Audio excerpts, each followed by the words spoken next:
the thing I'm starting to learn more and more on is if you do what you love to do and you just remove the stuff that you don't want to do, but you're kind of attached to it because you've always done it, you get massive results because you're in your space of play and love and genius and everything else. Or if you can't get there, but you still want to retain the model, then you've got to get someone who's an absolute weapon that you can just leverage off.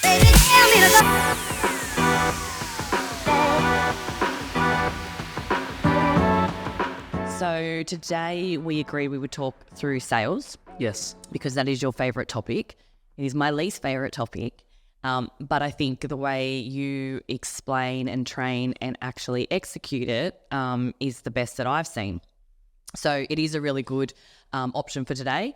And we've just finished up a session on the authentic sales system that you ran very well. TASS. The TASS. I think the underpinning message there was authentic. And even though that word can be somewhat overused, it was all about making sure that, you build trust in people and that you're coming from the right place and then you're serving people. So, look, why don't you just take us through, I guess, a bit of an overview of your framework that you use and why it's so important to you? Yeah, so with authentic selling, I think the big thing that came out of the session with the guys just then, it's about us getting over ourselves. I think that was a huge part. Often in sales, or whatever you want to label it, which we talk about a lot, we don't like it. We get uncomfortable with it, and it's usually premised on the fact that we're like, what do I say? When do I say it? How do I say it? What do I look like? Like there's all these different egotistical elements in a sale, which most people, especially the non-confident people, go, I don't like sales. I hate sales. But if we can shift our thinking to this has got nothing to do with me. This has got really nothing to do with me, my ego, my self-concept, nothing at all. It's about helping someone else, seeing if I can help someone else. We start to detach emotionally from the outcome and do a much better job at listening, understanding, wanting to help, being detached from the sale and the outcome. And that's where you do your best work. And I think a lot of people that don't like selling for that reason. It's a confidence thing and it's a judgment thing. Whereas whether you're a rookie seller or you've got heaps of experience, the best ones do it irrespective of their experience when they can detach from it being about them. Yeah, well said. And look, I think something you've taught me over the years and particularly in the last few months has been that, and you do this really exceptionally well, is going in and seeking to understand before you seek to, be understood. And you do that through understanding, first of all, before you even think about putting forward an offer that you've got, which we'll talk about in the sort of back half. You understand their pains and their desires and their motivations and their whys and get to the bottom of that. And from what I've seen with how you do that, and I think you need to talk a bit more about that, but then that sort of infiltrates through in everything you do when you're delivering services to them too, because you already understand all of that. And so it's not just about selling something, it's about understanding so that you can actually serve them, not just at the beginning, but throughout their lifetime as a customer, whatever that looks like. Would you agree? Yeah, 100%. I think that's the big thing that you did as soon as you came into this business was there was a lot of generalizing of offers. So there wasn't like lots of different places for people to go. It was you get this or you don't, right? Then we went through and we went, no, there needs to be different offers. There needs to be different solutions. There needs to be different components of offers so that people have exactly what they need to get them the result that they want based on where they're at in their business cycle. And so to go back to what you said, understanding before being understood, again, it's the hardest thing to do because we all, especially the unconfident sales guys or girls, they want to prove themselves. They want to talk. They want to show the features and the benefits and I can do this for you and that for you and all the rest of it. But it is about understanding first and eliciting the emotions and the motivations of someone that are wanting to buy first. So you know if you can help them, you know how to help them, you know what the right offer is to help them. So it's usually the easiest thing to do, but the hardest thing, because in any sale, when I ask questions, it's really easy. You just pretend you're the psychologist or the counselor or the kind, empathetic friend, and you ask them, like you said, what do you really want? Like, what are you really looking for? Like, I want to know what you're really aspiring to achieve. What are you also really trying to get away from? Like, what do you hate right now in your situation? What are the problems, the pains, the emotions that are really geared, that are doing your head in? Pain, desire is very, very important. And what's in your way? Like, what is in your way? What are the blockages in your way? What are the things holding you back? Like, I want to know that as well.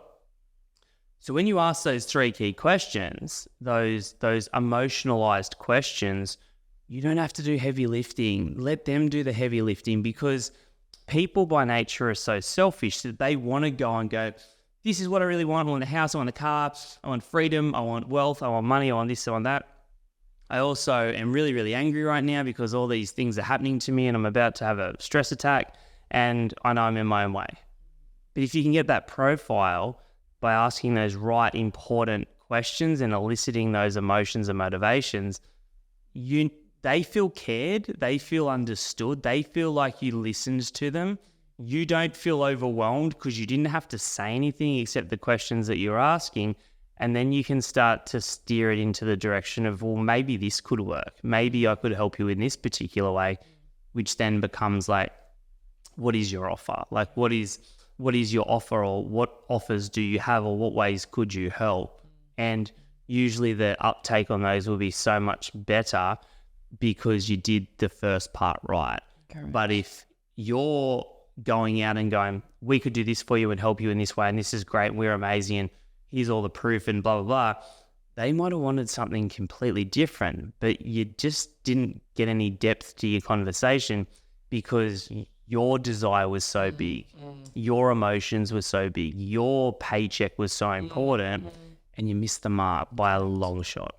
Yep, and you just finished on a perfect point there, which is that you shouldn't ethically do sales to gain money in your business or gain something from it. You do it to serve someone something that they need, right? And that comes back, and then we can go into a whole conversation about what's your competitive advantage and what do you stand for and what's your brand and all those things, which are probably later sessions. But when you go through that exercise of finding out people's pains and desires and blockages and things like that, there's been times where you've actually turned people away, or you've said, no worries, we can't help you, or we're not the right fit, or whatever it is.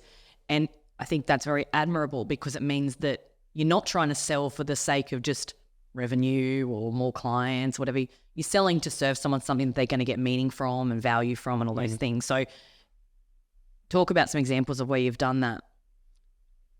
In sales, a lot of the gurus tell you to push back on people so that you can get a sale. I don't. I push back on them because they're going to be a pain in the butt, right? Not just a pain in the butt because they could be a pain in the butt by personality, but a pain in the butt because you can't help them. So you might be able to sell them something, and it might be a $10,000, $20,000, $30,000, $50,000 thing, and you might understand them and listen to them and get all their motivations and sell them something that seems perfect as an offer construct. But if you can't do it, right, they're gonna be a pain in your butt. So yeah, you should say no. Like, it is the right thing to do, and it will make your business grow so much faster because, yes, you listened and you understood them.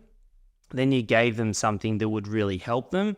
Then they got the result from that help. Then they spoke volumes about you, and now your business is growing so fast organically because you did the authentic thing. Yeah. So, yeah, I push back now, and I didn't always, and I push back now because I've said yes too much.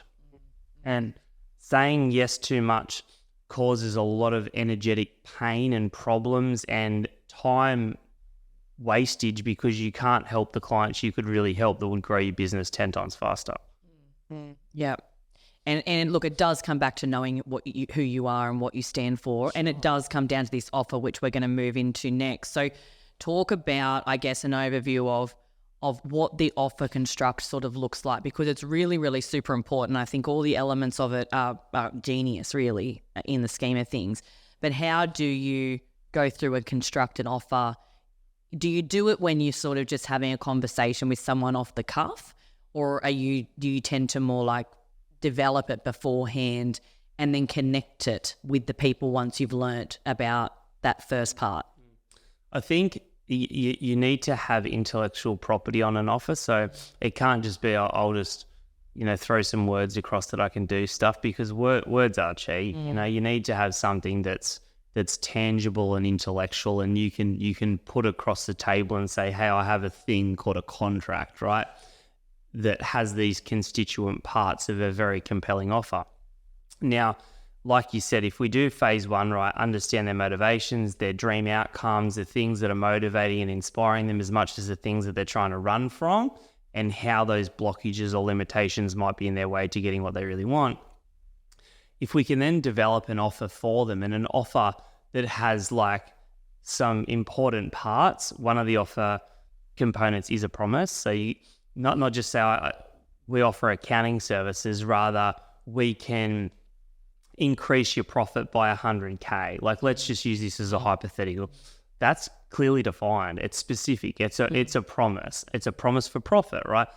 It's not vanilla. It's not diluted. It's your pain and desires and all this was this. I'm speaking to that with a real thing. So first you got to have a promise. You got to have a pitch, an elevator pitch, or just something, right? Then around that are different elements that you can use to prove your authenticity, to show you aren't full of BS, right? Such as scarcity, right? I only work with so many people so that I can get a result, right, for you. I'm not for everyone. I choose to work with limited people and get this amazing result for them. I love guarantees. Guarantees are you putting your neck on the line, you putting your money on the table. If I can't get you this promise of 100K profit, I'll reduce my fee accordingly. I will refund you some money back. I will work until I can get it done. Whatever you feel they need to make sure they feel comfortable, right? Not BS guarantees, real guarantees. Much, much better than Bunnings' 10%, right? You need some warmth. Yeah. Urgency, put a deadline on it. Like, this offer isn't forever. Like it's for an X amount of period and then it goes away, because people need reasons to buy right now because there's so much stuff out there.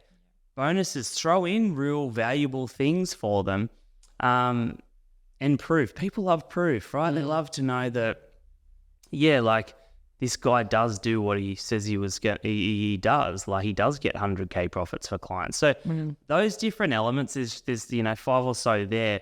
They make an offer specific. They make an offer real. They make an offer authentic, where it's not all about what the client has to sacrifice in terms of money exchange, but what are you going to sacrifice? What are you going to put yourself as a guarantee? What are you going to do to ensure this thing happens, to ensure my investment gets a return? And I think which builds trust. And trust is premised on authenticity. Exactly. And there's too many people in the market promising stuff with none of those other elements. It's like, oh yeah, I can make you 100K profit, but if I don't know, well, correct. It's like, what are you doing? What are you doing to make sure that those initial motivations and desires and things that the client really has can come to fruition, can be removed if they're pains and problems. So is it fair to say then, because we know that a lot of businesses do have this struggle with creating that offer, they struggle to work out exactly, they might even know the first part, the pains, the problems, the pains, the blockages and the desires, but they then struggle to construct the offer, and that's where you get really great in there, pulling that apart and trying to help them with those parts. If they can't get those 5 areas sorted and have something compelling that's specific and all those things you've mentioned, is it fair to say that they need to work harder? Or could it be that maybe they haven't really worked out who they are and who they're for? 100%. I think the later. I think it's who they are and who they're for, which comes to a thing we just spoke about around value proposition, because one of the clients that was on the call was like, you just got to compete on price. BS. That's like, it's not I hope he's not listening. And if he is, if he is, you know, I love you, mate. And I say this with all love and respect. Nobody brought up a good point. Yeah, but it's a commodity. It's commodity thinking. It's like fuel stations need to compete on price because there's so many fuel stations. So be like you're saying to be, and be unique. Have a value proposition. Be great at something or helping someone. Throw in a car wash when you go to the petrol station. I'd go there. Great offer, right? You're not even joking. Didn't think of that. Great option. You're right. Don't compete on price. Compete on value. Value is premised on things like guarantees, bonuses, like you said with the car wash, scarcity, urgency, making this thing, but build the offer, like I said, which we just spoke around your promise, but your promise is your value proposition, and your value proposition is your unique set of skills that allows you to help them with their pain, get them to their outcome, and remove the blockages. So it is very much around, like you said, you got to have some unique, non-commoditized value proposition. And I think if it's, for example, accountants, right? If it's, well, I'm just going to be an accountant like every other accountant, you will compete on price. Correct. Yeah. If I'm a real estate agent, like every other real estate agent, you will compete on price. Exactly. But if you're an accountant that works with certain types of clients that delivers unique certain types of results, then you can charge way more money.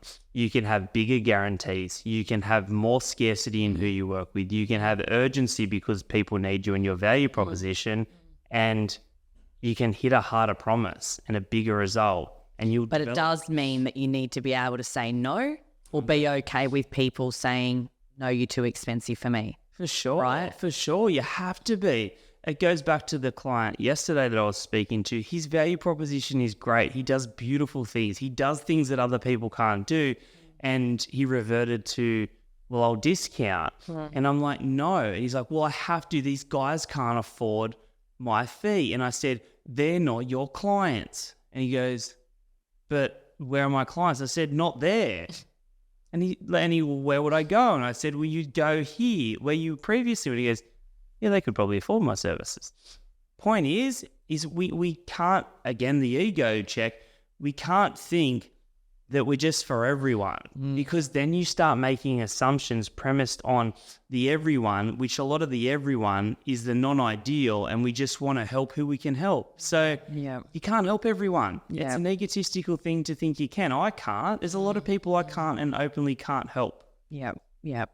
Great point. And I think that's a really good example of, you know, making sure that you're not losing yourself in business to these limiting beliefs and these excuses that come up from the day-to-day feedback, or the pounding, or the looking at the P&L and realizing I'm not making enough, because there's an automatic response to that, which is just cut costs, you know, go out there, pound the pavement, keep working hard, longer hours, then you burn out.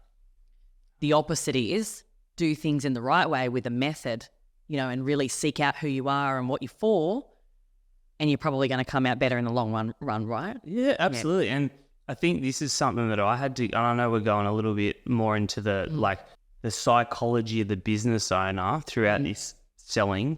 But I used to think that if I just work hard, and this is like only a year or two ago, if I just work hard and help everyone, then it like someone's going to give me a few handouts and things will just appear. The reality is that doesn't happen. Like, because the more and more over the last 3 years I've been associating with myself, like with people like yourself, with other mentors, coaches, etc. A lot of them living a certain lifestyle, which is 1-2 days working, making millions of dollars of profit. I'm realizing that the ones that are diligent enough and create boundaries enough and go, no, this is where I want to create mass value and how I want to help limited people and have a great value proposition at a very expensive fee, they live a good life. Those that work hard, try and serve everyone, have a vanilla offer, compete on price, blame the recessions, etc., they're going to be doing the same thing in 10 years. And so hitting the pavement, grinding it, working it out, going hard, hustling, working till midnight, getting up at 4, no one's saving you. Yeah. You're destroying yourself. Yeah. Because maybe your value proposition isn't good enough. Maybe your ideal clients aren't known enough. Maybe your offer is too diluted and vanilla. Maybe you don't even have an offer. Maybe you don't listen enough to the market or your clientele on what they're really wanting and starving for, and what they're dreaming for. And it's those simple key questions that make all the difference. So in saying all of that, thinking about some of the best offers you've seen constructed that have been really magical, what would be probably your best example that you've seen over the years? You have to leave your own out of this, obviously, just in business. Try not to give away any trade secrets or anything like that. But think about an offer that you've seen or heard of, and it doesn't have to be even one of our clients, but what would you say is probably one of the best well-constructed offers where they've ticked all those things off? It's probably a mentor of mine now, because I've had a lot of mentors in sales and around offers over the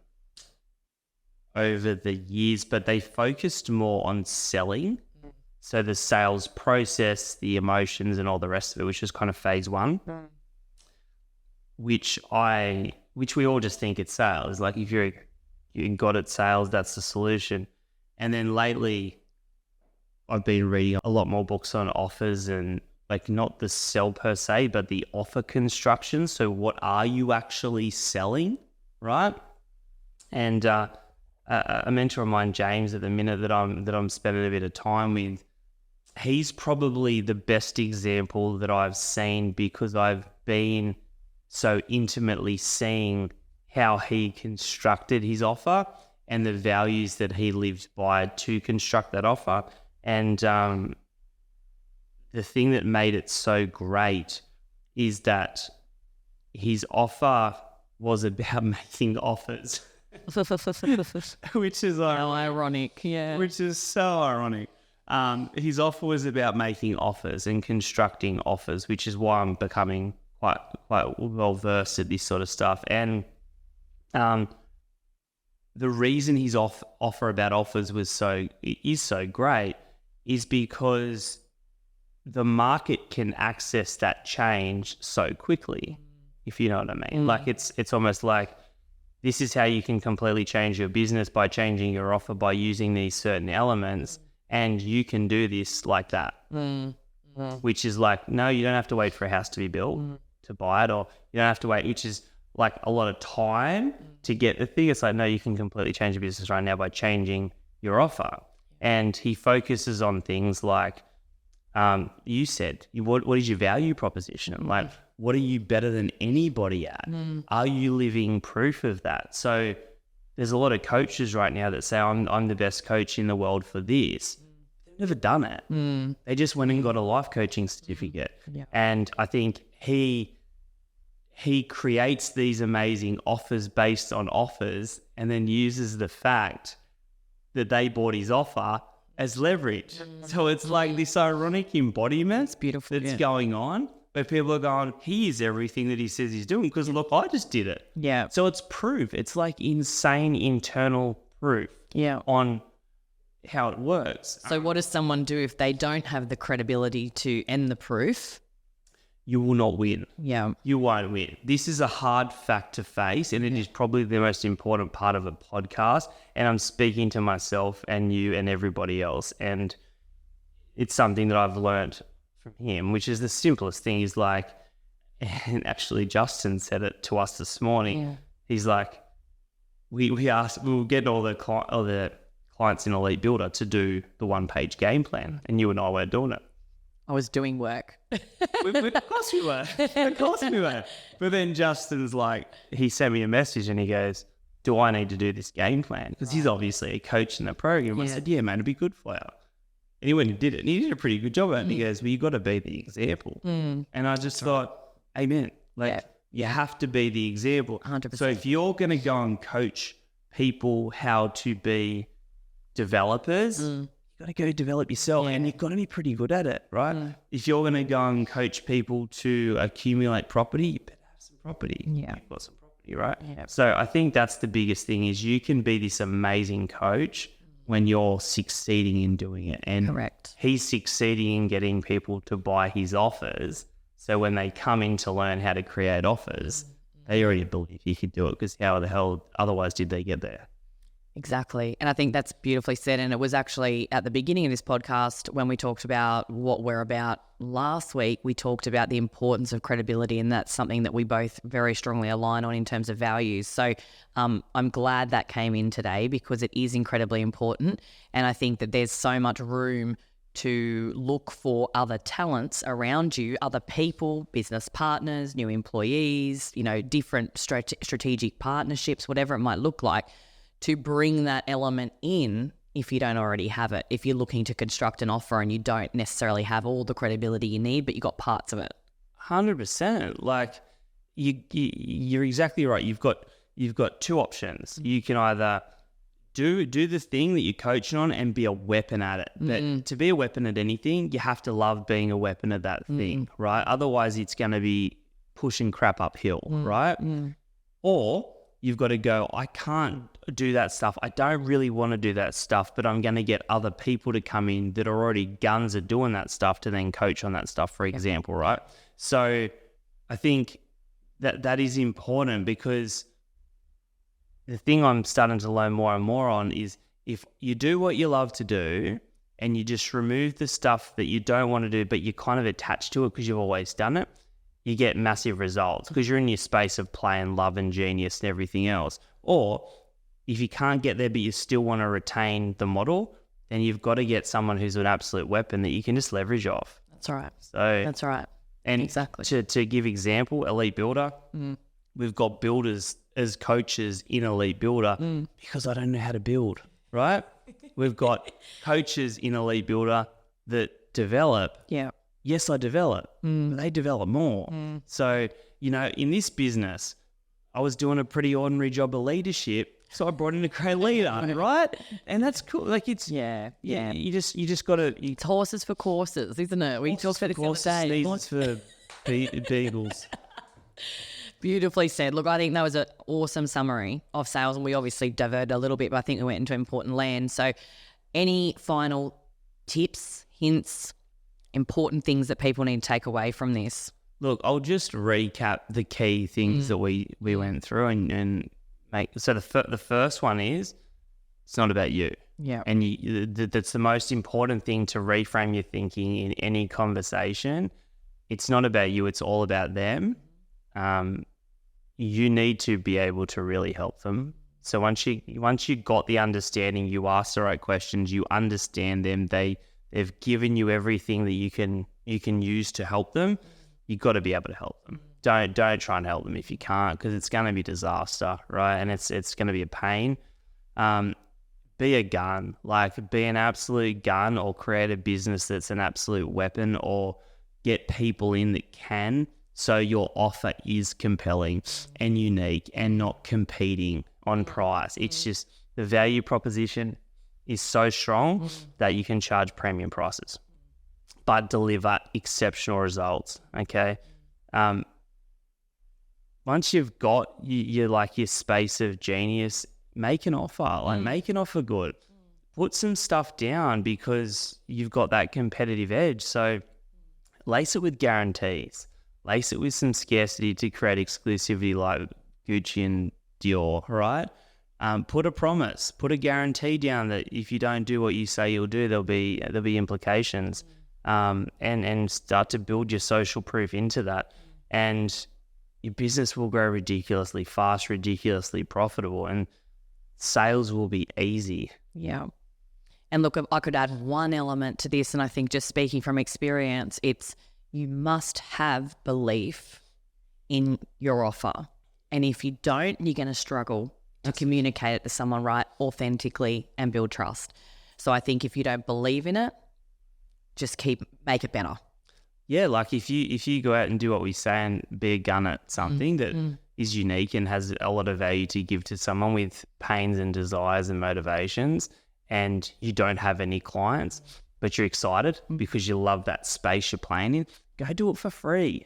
Like go get a result and say, hey, could I beta test this? Could I just come and help you? Could I just, I know you got pains. I know you got aspirations. I know you're probably not getting any results. I know I can help you. I know I want to help you. I know I'm motivated to help you. I love this space. I have so much to offer. I have an offer. Can I test it out on you? Because all it takes is you kill it in your realm. Guess what they're going to do? I need to do a video testimonial. I need to do a this, that, and the other. Then you add that to your offer. Next person might pay 20 grand for it. Then you do that, and see what I'm saying? Yeah. You become the kind of market leader in your space. And that market leader in your space could be where you just work with 10 clients in a unique way. It doesn't matter, but you create that space. Yeah. Love that. Great tip. Thank you. Appreciate it. We've both had a rough day of the sickness, but we got there in the end. Yeah, so. look, apologies for the sniffles and the coughs and all the rest of it, but good old Andrew will do his best to wipe that out. Apologies in advance. No, not in advance, after the fact. Thank you. Good sesh. Well done.